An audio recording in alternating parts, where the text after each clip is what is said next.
Can you tell us a little bit about your job here at the Attorney General's office? Yes, the Consumer Protection Division of the Attorney General's office is a civil, not criminal division, but we have four areas that we mainly work in. The first one is community outreach and education. The second one is policy, and we do that through legislation and regulation. The third one is litigation, where we enforce the Unfair Practices Act through litigation in court. The fourth one is dispute resolution, and that's where our advocates ask about or work with consumers and businesses to help problems that they've developed in their relationship. And we are very successful in all four of those. Very cool. Well, we wanted to learn about the new credit card laws, so can you tell us a little bit about the new laws? Well, the new laws, they finally all went into effect in August of 2010, and how they affect mainly the younger students is that if you're under 21, you're not able to get a credit card at this point unless, one, you can show proof of income, or two, you get a cosigner. Now, a cosigner will require you to have someone, your parents, your grandparents, sign and basically say that you are good to pay it back. So those are the two ways you can get it at this point. However, if you have a credit card at this time, you're grandfathered in, and then the new regulations will apply to those credit cards that you do have at this point. Okay, so you and I were talking off camera. You actually got a credit card when you were 16. So if there was a student who had one before this, that's what you mean by grandfathered in. They can still keep the credit card? They can still keep the credit card, and the new regulations that affect billing, notice as far as interest rate increases, all those things will affect their credit card, but they can still have it. Okay, well, let's talk a little bit about that. Like, what is, how much credit can they have at age 18 with a cosigner? Well, I think it depends on what the cosigner is willing to cosign for. Different credit card companies will look at the student, if they have a job. You know, different factors will still apply in determining how much credit they'll be allowed to get. But they do have to look at ability to repay, so they have to see if there is money coming in. And then the other thing you have to think about is when you get that cosigner, you want to really think about what you're going to do if your funds dry up. You know, what happens if you lose your job or you have to quit because you need to work on school more. You know, how are you going to make good so you don't get that cosigner in a situation where they have to pay off your bills? Wow, you said a lot in there. So let me see if I got all that right. If I'm 18 and I have a cosigner, my credit limit will depend on, number one, my income, number two, my cosigner's income, and then the ability to pay, but there's a lot of factors that even go into that. What happens if mom or dad lose their job? Or what happens if I decide to quit my job and go to school? Yeah. So the basic factor is when you have a credit card, you have to be realistic about what you can pay off. It's not free money. I think that's the bottom line. We were talking about that earlier. You know, it seems like you give this piece of plastic and it's kind of a party, you know, until you get the bill in the mail. One thing that's really critical, I think, that will help students a lot who do have credit cards, when they get the bill in the mail, now it's required under the new law that it show, if you only make your minimum monthly payment, how long it'll take you to pay that off. So you can really look at what the cost, the true cost of that credit will be. And, you know, do you want to spend $50 now, put it on your credit card and end up actually paying, you know, $400 or more if you only make minimum payments and don't pay it off for 3 or 4 years? I think that is really a beautiful point that you brought up, because a lot of times students don't understand if they make the minimum payment, you could be paying forever. Yes. And so that has to be right there for them to see. That is now on the bill, so I think that's a huge improvement just in giving disclosure and knowledge to the students so they can make accurate decisions about what they can and will pay on those bills. I have to confess, I saw it on my own bill, and I was like, oh, okay. It's kind of shocking, isn't it, It when is, you see it? it really is. I'm going to pay a little bit more than this then. Yeah, the minimum monthly payment seems so easy until you realize what the true cost of that money is. Well, I want to talk about interest a little bit. Is there a cap on the interest rate? There is not a cap on the interest rate, but what they have to do is they have to give you 45-day notice of any increase in the interest rate, and that's a change in the law. They also have to let you opt out. So for example, it used to be that if your interest rate went up, they could retroactively apply the interest rate. That is, take that interest rate and charge it on things you've already charged. But now they can't do that. And then also, if you don't want to opt into the new interest rate, you can now let them know that you're not going to use your credit card anymore. Opt out of it. It won't retroactively apply to the past purchases, and now you can just pay it off slowly. You don't have to pay it off all at once to close out that account. But you do have that option, which wasn't there previously. Yeah. So if all of a sudden you're going to get a 40% interest rate, you're not stuck with that, and it doesn't affect your past purchases. A lot of our students, well, many of them, are going to be really new to credit cards.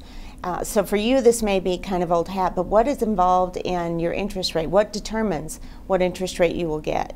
Well, I think it depends on your credit history. And when you're just starting out, you don't have a credit history. So you're an unknown variable, so to speak, for the credit card industry. So they're going to probably charge you a higher rate until you develop a good paying pattern. They show you pay timely every month and you pay things off. Once you start developing your credit rate, then you can get better interest rates. There's a really helpful website that I like a lot that's called creditcards.com. If you go on it, it'll really tell you what the different credit cards have. If you can take a test as to how you use your credit card, really? And it can tell you what type of credit card is best for you. For example, if you use it because you just want points and you pay it off every month versus if you want to make a big purchase and pay it off long term. And they have all sorts of different credit cards that are available out there, so you can look and see what is the best one for you. What a great tool, thank you. And it's creditcards.com? Creditcards.com. And the other thing they have is a lot of the information. They do articles and information on credit cards, what you need to know, danger signs. So it's a really good resource also for just knowing what credit issues are out there that you have to be wary of. Okay. I'm going to jump around a little bit on you. What age do I have to be where I don't need a cosigner anymore to get a credit card on my own? 21. 21. Is there a cap on the credit limit then? No. Okay. Well, only your earning potential, I think, is the cap. You know, they're going to limit you. They're going to start you off small, typically $200 to $500 usually, I think, are the beginning credit limits that they'll give you until they see what kind of credit risk you are. And then once you've established your credit rate, then you can go up. Sometimes they up your credit rate without being asked, and that can be problematic if you're looking for credit to buy something else, because it does affect your credit score as to what credit you have open, even if you haven't used it. So unless you really want that increase of credit, or if you specifically have a reason for it, you may be wary of that. If they up it, you may want to call them and say, you know, I really don't want that upped. Can you put it back down? Because if you're going to buy a new car or something else, it could affect your getting credit in that. You know, you bring up a really good point. We talk about in other segments to our students, they really, you know, it's their money. They got to stay on top of this. So they really do have to monitor their credit, and got to not be afraid to pick up the phone and call and say, hey, I don't want this, don't do this, or maybe I do, and stay on top of it? Stay on top of it. Also, the other thing to know with the new credit card laws is if you do make a late payment, credit card companies can increase your interest rates. It's now with the new law, it's only 60 days after you're late.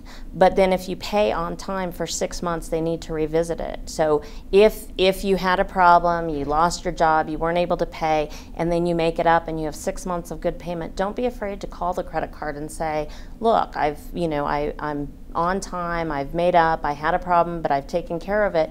Can you lower my interest rate? I think too often people don't think it's a conversation with your credit card company, and it really is, or it should be. The other thing you just have to know when you get credit is it opens you up also to identity theft and other issues. So staying on top of your credit reports, you can go to annualcreditreport.gov, and that's a website where you can get annually a free credit report from all of the agencies. So it's a really good idea to just put it on your calendar. I have it on mine for March, that I just go ahead and send it in and get my credit reports and check and make sure no one else is using my credit. That's really good advice. Now, we've talked all about the pitfalls. Why on earth would a student want a credit card? There can be really good reasons for a credit card. Something that you want to buy that's a large purchase. You don't have the money at one time, but you will have it over periods of time, and you can pay it off. So there are reasons to have it, and also it can help you build your credit rating so that when you do get out there and have a job and have a steady income, you want to buy a house, you want to purchase a car, all those kinds of things. If you don't have a credit history, it's going to be more difficult.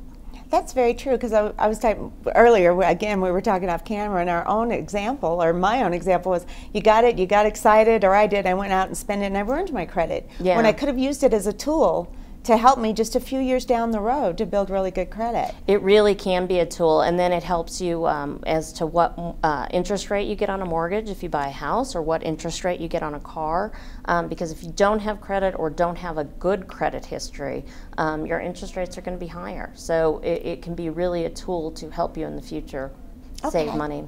We're getting, we've got a little bit of time left. I wanted to talk about some of the loopholes that some of the banks are using with the other credit cards, these business credit cards. Have you heard about those? Mm-hmm. What should students beware of if they get one of those in the mail? Well, I think the first thing is, always be hesitant to go after anything that's been solicited to you. So if you haven't called a credit card company and asked for an application, I just throw them away. Because I don't think it's meant for you. They're trying to hook you in. They're using the other thing you have to be wary of is credit cards. Now with the new laws, they're coming up with other fees that haven't been outlawed because they didn't exist before. Annual fees are now a big deal. You have to look and see what the annual fee is going to be. Sometimes it's reasonable, but sometimes it's not. And also, don't ever be hesitant to cancel your credit card. I think in the past with the FICO scores, canceling a credit card has been counted against you. However, I think with the new laws giving you the opt-out provisions and a little more control, I think that's going to change. And so I think if they up your interest rate, don't hesitate to say, no, I'm not going to do this. I'm going to look for another credit card that's going to be more a more reasonable interest rate and better for my needs. Wow, that actually empowers students and people. It does. It That's should. really I think that's what it's meant to do.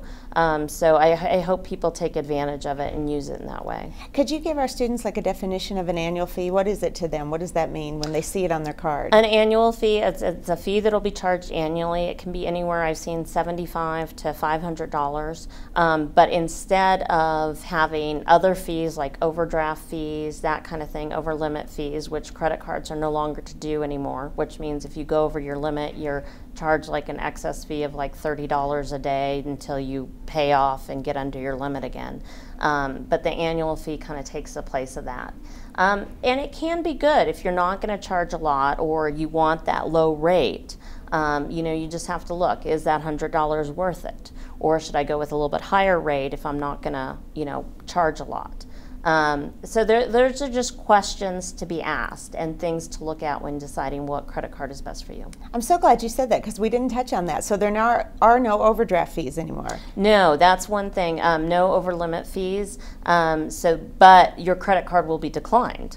So before where they would take your credit card and let you maybe go over a little bit of the limit, now your credit card will be declined. Or you can opt in to allow you to go over the limit, but you will get fees at that point. But you have the choice to opt in. It's not automatic. Okay. And you have to affirmatively do so. So you could be standing in line, tell your buddies, "Oh, I'll buy lunch," and then it gets declined. It could be declined. So that's the bad news. Like, but that's another reason to keep on top and know what your balance is at all times. It's so easy now with the automatic voice stuff. You can check in on it and keep on top of it pretty easily these days. Well, we've got time for one last question. What is your advice to 18-year-old graduating seniors as far as credit? Don't go crazy. I think a lot of us did. We got the 20 or 30 credit card applications in our book bag when we went to college, and we took advantage of it and went crazy, and it was kind of like free money. And I think, in hindsight, I wish I had used my credit cards a lot smarter. It took me about 5 years to rehabilitate my credit so that it could really work for me instead of against me. Very nice. This has been a wonderful interview. Thank you so much. I want to tell your boss, Gary King, our Attorney General, what a great job you did, and and hopefully he'll watch the show too. So well, thank you, and it's an honor working for him, and it's just nice that we can do things for the state and the people of New Mexico. You bet. Thank you so much, Rebecca. Oh, my pleasure. It was fun.